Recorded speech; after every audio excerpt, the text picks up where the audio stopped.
Oh boy, another roguelike.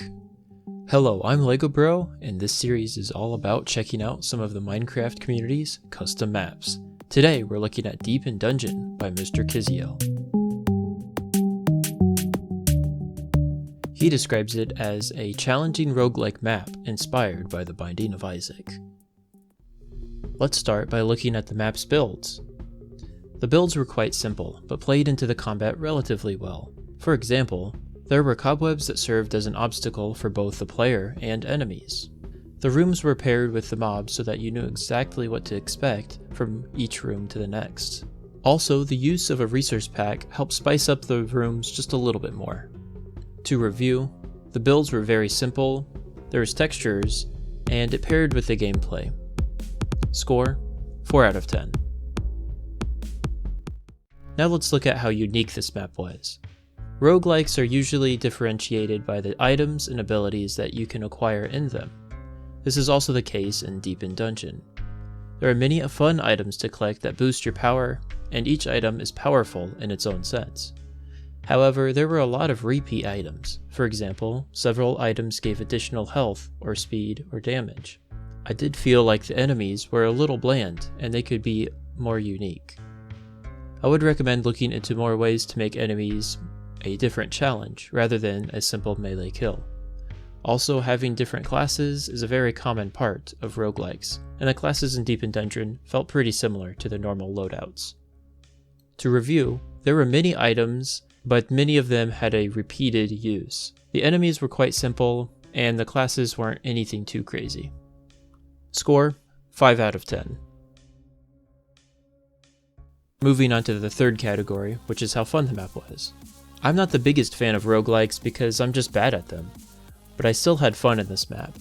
What's nice about this map is that the mechanics were very simple to pick up, but still the map had a decent challenge to it.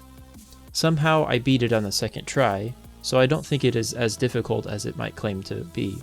Also, the music was very solid and gives the feel of a retro dungeon game. One of the fun killers for me was the spiders within the map. Because this map is made for 1.12, when spiders had their reach hacks, they seemed to deal damage to me from way too far. Also, I feel like forcing the player to make more decisions in gameplay, for example 2 power-ups but you can only pick one, would also make the game much more enjoyable. To review, the map was very easy to pick up, it also had a moderate difficulty, the music was very good, but the spiders and not enough player decisions took a bit out of the map for me. Score: 8 out of 10. Now looking at the functions of the map.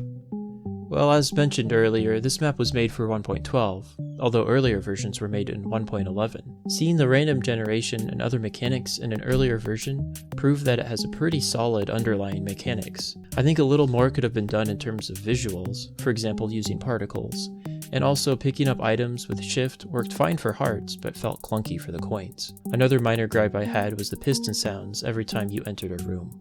To review, the mechanics were very great, but the visuals and the pickups and the piston sounds could have just been a tiny bit better. Score: 8 out of 10. Finally, let's look at how stable the map was. While playing the map, it seemed to work pretty well. However, I ran into some issues with the second boss. Once I killed one of the bosses, the other one was stuck underground and I needed to go into creative mode to kill it. Another issue that I'm not sure about is the room generation on level 5. It seems that none of the rooms had any blocks in them, but maybe this is intentional. Well, to review, there were a few bugs, and the bosses seemed to have a few issues.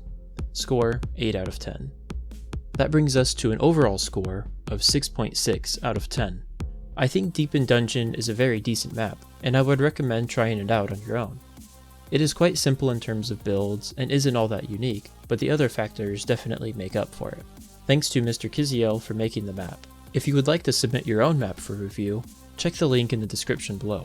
Also, if you like these video reviews, check out the written reviews ThinkRox has been writing on the Brickmasons website, which is also linked down below. Thanks for watching, and have a great day.